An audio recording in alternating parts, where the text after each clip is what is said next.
8. 박정희 사망, 그리고 신군부 등장.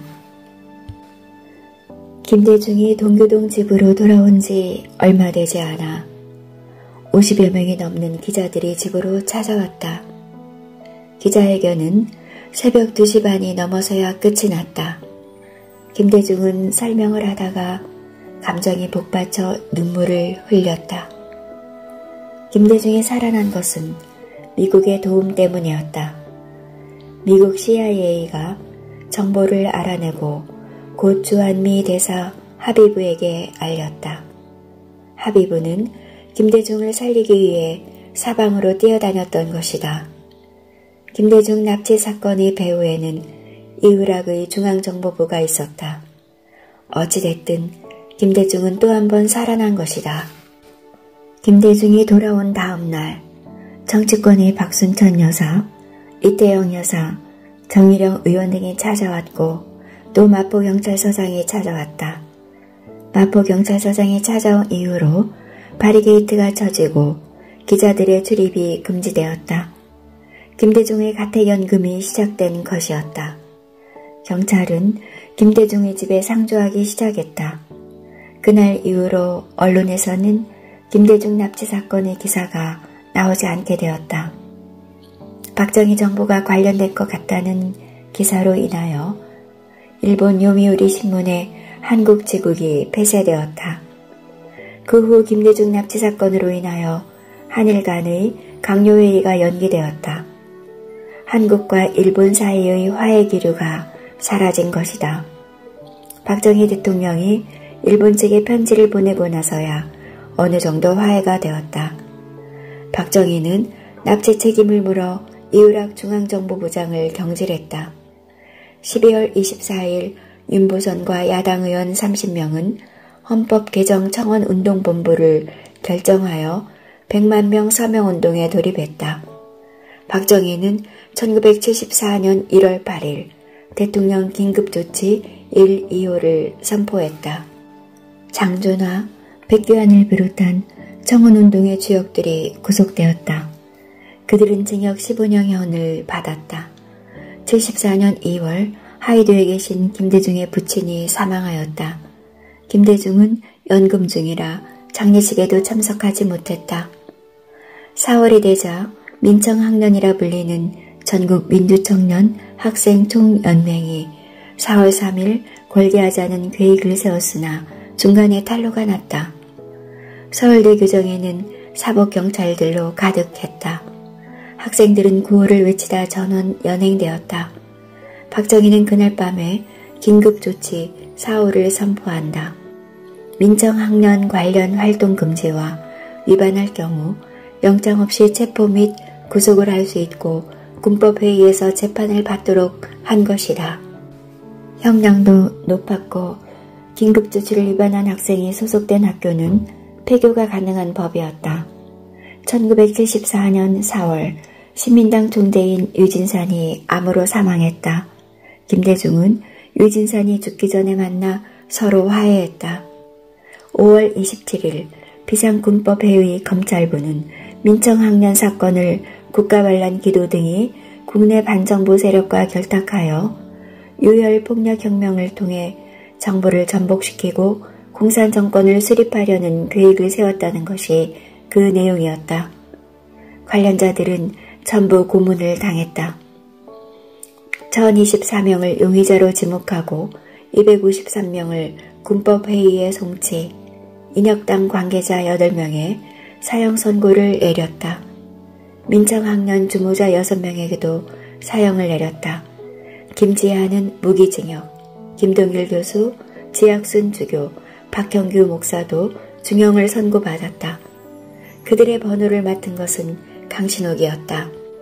김대중은 윤보선 후보 유세중의 선거법을 위반했다는 혐의로 출국정지를 당한다. 그리고 김대중의 큰아들 김홍일이 필동에 있는 큰 처남집의 정원에서 결혼식을 올렸다. 주례는 정일영 박사가 하였고 양가 직계 가족만 참석한 가운데 엄숙하게 치렀다.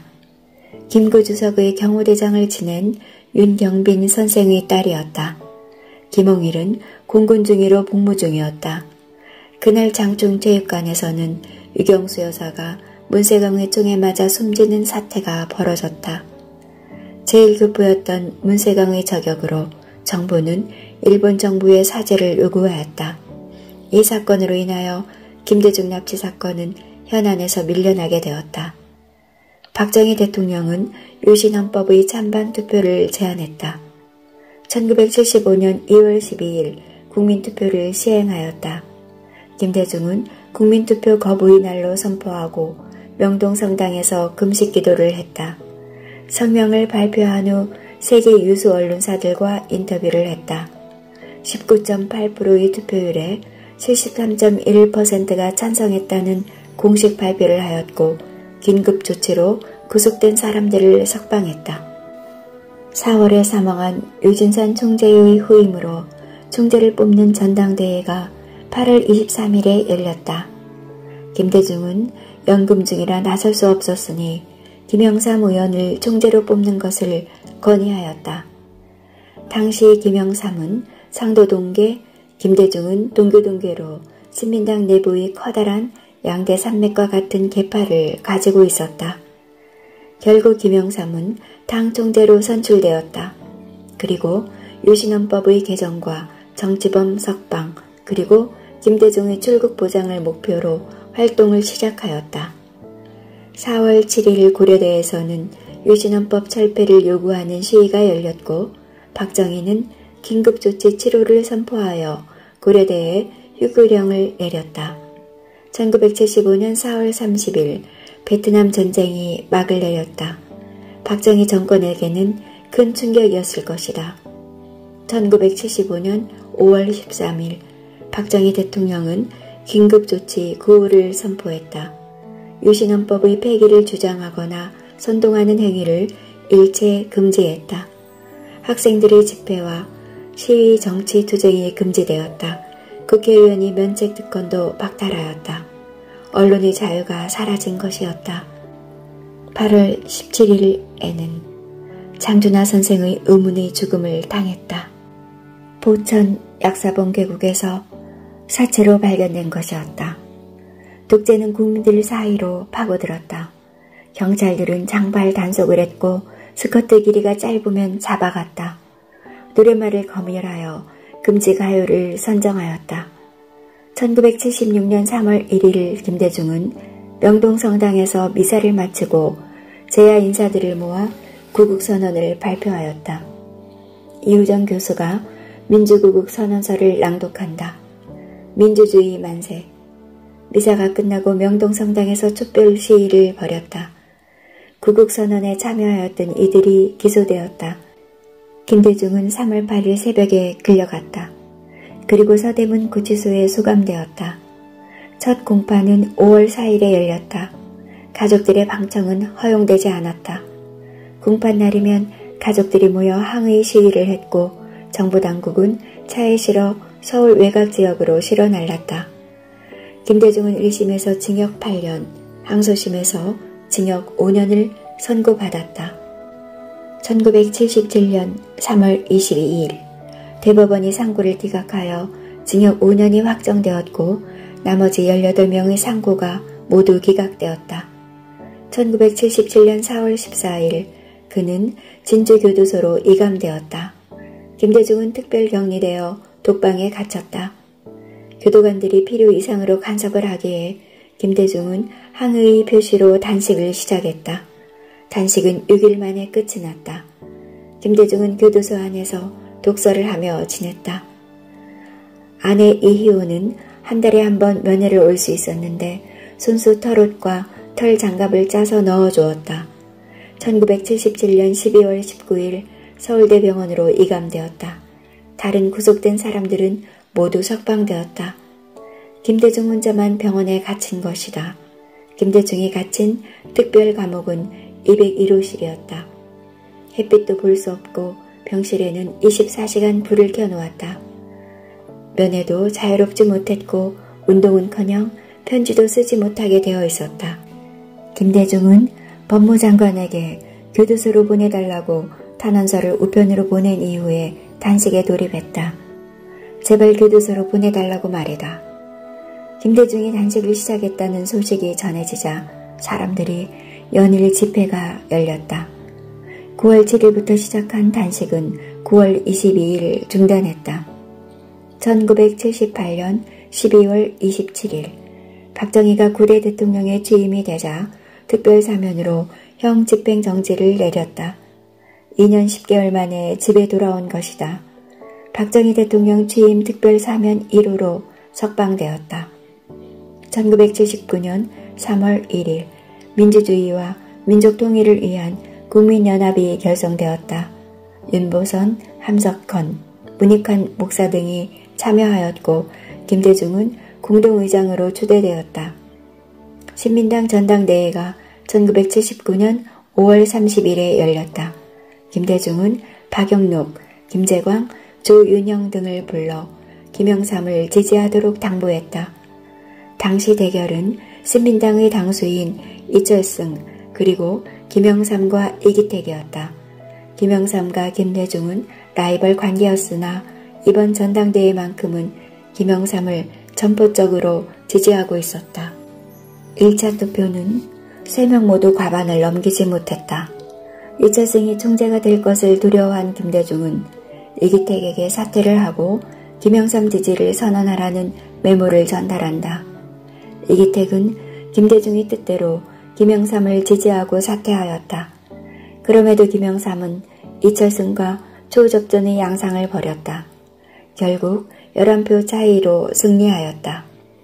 국가는 여러 사건으로 흔들리고 있었다. 가발을 만들던 YH 사건과 부마 항쟁이 그것이었다. 1979년 10월 16일 부산에서 대규모 대학생 시위가 일어났다. 17일에는 시민들도 합세했다. 박정희는 18일에 비상계엄령을 선포하고 공수부대를 투입했다. 그러자 마산에서도 항의 시위가 발생했다. 노동자와 고등학생이 쏟아져 나왔다. 시위대는 파출소와 방송사를 부셨다. 박정희는 마산과 창원 일대의 위수령을 선포했다. 이것이 부마항쟁이었다. 전국은 대규모 시위가 벌어지기 일보 직전이었다. 1979년 10월 26일 밤 독재자 박정희는 신복의 총에 맞아 생을 마감했다. 18년의 장기 독재의 끝이었다. 박정희의 국가적인 장례가 끝이 나고 최규하가 대통령 권한대행으로 업무를 시작했다. 11월 10일 유신헌법에 따라 통일주체 국민회의에서 대통령을 선출하고 그 이후 여론을 수렴해서 개헌을 하겠다는 발표를 한다. 김대중의 처우 문제에 관해서 계엄사령관인 정승화가 확실한 답을 하지 못하고 있을 때 글라이스틴 주한 미국 대사가 나서서 김대중의 편을 들어주었다. 그럼에도 불구하고 연금은 풀리지 않았다. 최규하는 유신헌법에 의해 12월 6일 제10대 대통령에 취임하였다. 국무회의 의결을 거쳐 다음 날인 12월 8일 긴급조치 9호를 해제했다. 그제서야 김대중의 연금이 풀려났다. 김대중은 풀려나면서 성명을 발표하고 최규하에게 몇 가지 제안을 제시하였다.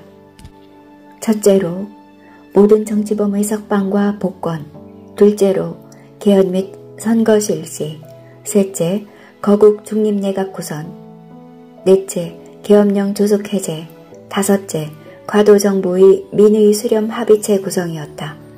1979년 12월 12일 정승화 계엄사령관이 체포되었다. 서울 시내에서는 총격전이 벌어졌다. 전두환 합동수사본부장이 헌병대를 보내 육군 참모총장 공관에서 정승화를 강제 연행하였다. 전두환을 중심으로 한 하나회 출신이 움직였다. 하나회는 육사 11기가 중심이 되어 있는 비밀 조직이었다. 1980년 1월 말 전두환이 만나고 싶다는 연락을 해와서 김대중은 서울 안국동 뒷골목에 있는 합동수사본부로 찾아갔다. 그러나 전두환은 나오지 않았고 권정달과 이학봉이 있었다. 이학봉은 종이를 한 장 주면서 앞으로 회의에 나가지 않겠다. 정치적으로 자중하겠다. 그리고 정부에 협조하겠다. 이런 약속을 하시면 정치적으로 복권시켜 드리겠소. 김대중은 종이를 밀쳐내며 단호하게 말했다. 그런 일이라면 복권시켜주지 않아도 됩니다. 당신들이 지금도 내 국민권을 제약하고 있는 것 자체가 부당한 일인데 그 부당한 일을 위해서 각서를 쓸 필요는 없다고 봅니다. 그런 각서를 쓸 정도라면 복권되지 않아도 좋습니다. 김대중은 복권되기 어렵다는 것을 느꼈다. 김대중은 노태우 수도경비사령관을 만나려고 했었다. 그러나 노태우는 만나주지 않았다. 2월 29일이 되자 김대중을 비롯한 재야 인사 678명에 대한 사면, 복권 조치가 내려졌다. 이것이 서울의 봄이었다. 김영삼과 김대중은 3월 6일, 4월 4일에 단독으로 만났다. 김영삼은 김대중이 당으로 돌아와서 일해주기를 원했다.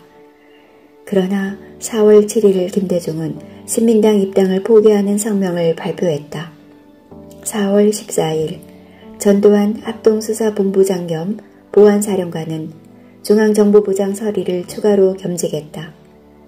김대중은 4월 11일 가톨릭 룩민의 주최 강연, 한신대 강연 등 강연을 하러 다녔다. 김대중의 강연을 필두로 학생들이 거리로 뛰쳐나왔다. 5월 7일 수천 명이 나와서 전두환 퇴진을 외쳤다. 그러나 군인들은 시위를 방관했다. 학생들의 시위는 반정부 투쟁으로 흘러갔다. 5월 14일 서울, 대구, 광주 등 전국 주요 도시에서 가두 시위가 벌어졌다. 학생 시위대는 경찰과 충돌하여 600여 명이 연행되었고 문익환 목사는 성명서를 들고 와 김대중에게 서명을 요구했다. 윤보선은 이미 서명을 한 뒤였다. 성명의 내용은 모든 군인들은 무기를 놓고 병영을 나와라. 모든 노동자들은 해머를 놓고 공장을 떠나라. 모든 상인들은 문을 닫고 철시하라. 모든 국민들의 가슴에 검은 리본을 달고 장충단 공원으로 모여라. 이런 내용이었다. 김대중은 내용을 읽고 나서 놀라서 한동안 말을 하지 못했다. 그러면서 강하게 반대했다. 15일에는 서울역 앞에서 대규모 시위가 벌어졌다. 10만 명이 넘었다. 16일부터 총학생회 대표들은 학교로 돌아가기로 결정했다. 시위가 거세지기를 기다렸던 신군부는 5월 17일 쿠데타를 일으켰다. 국무총리 신원확, 계엄사령관 이희성, 국방장관 주영복, 내무장관 김종환이 참석했다. 전두환은 전군지휘관 회의를 거쳐 국방장관이 제출한 비상계엄 확대안을 밤 9시 50분에 통과시켰다. 토요일 저녁 8시 응접실에 앉아있던 김대중에게 비서인 김옥두가 달려왔다. 천지가 개벽되었으니 피하라는 제보가 들어왔습니다, 선생님. 10분쯤 지나서 조세영 의원에게 전화가 왔다. 신변을 조심하십시오. 선생님, 큰일이 난 것 같습니다. 김대중은 속으로 올 것이 왔다고 생각했다. 밤 10시가 되자 초인종이 울렸고 김대중의 경호원인 정승화가 문을 열었다. M16 소총을 들이밀고 경호원의 머리를 후려쳤다. 이 새끼들 까불면 다 죽여버리겠어. 40명의 군인이 응접실 쪽으로 몰려왔다. 합수부에서 나왔습니다. 잠깐 가셔야겠습니다. 어디요? 계엄사 말입니다. 군인들이 김대중의 양팔을 잡아 끌자 뿌리쳤다. 내가 알아서 걸어갈 테니 가만히 있게. 김대중은 탁자 위의 담배를 집어 호주머니에 넣었다. 그리고 검은 승용차에 올라탔다. 하나가 김옥두, 박성철, 함윤식, 이세훈, 동생인 대현과 큰아들 김홍일이 끌려갔다. 계엄사령부는 김대중 체포를 공식 발표했다. 김대중은 남산에 있는 중앙정보부 지하실에 갇혔다. 지하에서는 비명소리가 계속해서 들려왔다.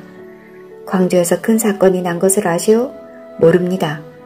전남대 복학생 정돈년을 아시오? 모릅니다.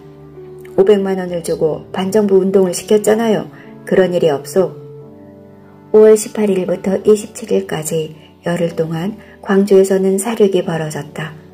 공수부대원이 철심히 박힌 곤봉이나 개머리판으로 남녀노소를 가리지 않고 무차별 폭행했다. 합동수사본부는 김대중 내란 음모 사건에 관해서 수사 결과를 발표했다. 12.6 사태의 발생을 정권 획득의 호기로 인식한 김대중은 정상적인 정당 활동과 합법적인 계기를 통해서는 정권 획득이 생각대로 되지 않는다고 판단하고 정부에 대한 국민의 불신 풍조를 심화시켜 변칙적인 혁명 사태를 일으켰다.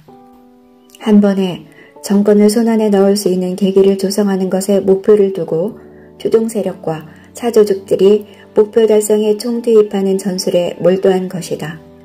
대중선동 정부 전복의 구체적인 실천을 위해서 복직교수와 복학생을 사조직에 편입시키고 학원 소유 사건을 민중봉기로 유도 발전시키도록 기도했다. 시민들은 김대중 석방과 전두환의 퇴진을 외쳤다. 실탄을 전달받은 공수부대원들은 도청 앞에서 무차별 발포를 했다. 광주 시민들은 예비군 무기창고에서 소총을 가지고 와 무장했다. 광주 도청 앞에서 시민군들과 특수훈련을 받은 공수부대원들 사이에 총격전이 벌어졌다. 시민군은 밀리지 않았다. 결국 계엄군은 기관총을 난사하며 퇴각했다. 그러자 계엄군은 탱크와 장갑차로 광주 시내 진입로를 모두 봉쇄했다. 계엄군은 광주시와 전남 일원이 모든 전화를 끊었다. 그리고 새벽 4시 특공대원들이 도청으로 난입하여 무차별 총격을 가했다. 5시 22분 도청 잠복 폭도 소개 완료. 계엄군은 이렇게 기록했다. 정부는 광주 민주항쟁으로 민간인 148명, 군경 26명이 사망했다고 발표했다. 김대중은 1980년 7월 15일 성남시 육군교도소로 이송되었다. 육군교도소 소장은 김대중의 편의를 봐주며 책과 커피, 담배를 넣어주었다. 8월 8일 이희호가 처음으로 면회를 왔다. 서로 마주보며 말을 하지 못했다. 홍업이가 수배 중입니다. 8월 14일 김대중 내란 음모 사건에 대한 첫 번째 계엄보통군법회의가 열렸다. 김대중에게 내란 음모, 내란 선동, 계엄법 위반 교사, 국가보안법 위반, 방공법 위반, 외국환 관리법 위반 등의 혐의로 기소되었다. 김대중은 전남대 복학생 정동련이 4월 12일 자신을 방문했을 때 광주 지역 대학생들의 시위 상황에 대해서 의논하고 민주회복을 위해 계속 투쟁하라고 격려하면서 방문 기념 볼펜을 주고 돌려보냈다. 그 후 5월 5일 정동련이 다시 김상현과 함께 김대중 자택을 방문했을 때 광주 지역 학생 자금으로 500만원 지원을 요청하자 우선 300만원을 주고 5월 8일에 두 번째로 200만원을 주는 등 시위 자금을 지원했다. 김대중은 정동련에게 500만원을 주면서 김대중 납치사건 범행자 명단을 비롯하여 자신의 저서와 선전책자, 선동문안 등을 전남대와 조선대에 배포하도록 했다. 계엄령의 해제와 이혼 집정부제 개헌의 반대, 정치 일정 단축 등을 쟁점으로 대정부 투쟁을 할 것을 교사하고 선동했다. 정동련은 김대중 지시에 따라 광주로 내려와 5월 6일 전남대 총학생회장인 박관현에게 270만원을, 5월 10일 조선대 시위 책임자 윤한봉에게 170만원을 시위자금으로 주었다. 5월 18일 광주 사태의 발단이 된 전남대 가두 시위를 배후 조종하고 이어서 조선대 학생들도 전남대 가두 시위에 합류시켜 광주 사건의 도화선이 되게 했다. 기소장에는 국가보안법 1조 1항 반국가 단체 수괴 혐의였다. 한국민주회복통일촉진국민회의를 반국가 단체로 규정하고 김대중이 한민통 의장에 취임했다고 조작했다. 8월 16일 최규하 대통령이 갑자기 사임했다. 광주 사태 등 1년의 사회 혼란을 수습하지 못한 책임을 진다고 했다. 그러면서 전두환 국가보위 비상대책위 상임위원장의 대통령 취임을 지지한다고 했다. 8월 27일 통일주체국민회의는 전두환 후보를 제11대 대통령으로 뽑았다. 9월 8일 아들 김용일, 동생인 대현 등 10명에게 개헌보통군법회의는 징역 3년에서 4년의 판결을 내렸다. 9월 11일 내란 음모 혐의로 수감된 24명에 대해서는 내란 음모죄 등으로 사형을 구형했다. 김대중은 9월 17일 사형 선고를 받았다. 김대중이 사형 선고를 받자 전 세계 언론에 전달되었고 세계의 정치 지도자들이 우려를 표명했다. 미 국무장관인 에드먼드 머스키는 성명을 발표하였고 독일의 겐셔 외무장관은 한국 정부에 항의할 것을 다른 유럽 공동체 가맹국에게 제안했다. 김대중과 다른 공동피고들은 항소를 신청했다. 항소심 선고 공판은 11월 3일에 열렸고 재판부는 1심대로 사형을 선고했다. 김대중은 철학책을 읽기 시작했다. 그리고 스스로 얻은 질문과 스스로의 답을 아내에게 편지로 써서 보냈다. 이것이 옥중서신이다. 11월 21일이 첫 번째 옥중서신을 작성한 날이다. 1981년 1월 18일 김대중은 대통령에게 가명을 탄원하는 글을 썼다. 나는 앞으로 되도록 언동을 신중히 하고 정치에 절대로 참여하지 않을 것을 약속한다. 그리고 우리 조국의 민주주의 발전과 국가의 안전 보장을 위해 적극적으로 협력할 각오이다. 대법원 상고심이 열린 1월 23일 오후 김대중은 무기징역으로 감형되었다. 세계 각국의 지도자들과 언론들의 청원에 눌려 신군부는 자신의 뜻을 굽힐 수밖에 없었다. 전두환은 민주정의당을 창당하였고 1981년 3월 3일 제12대 대통령으로 취임하여 5공화국이 출범했다.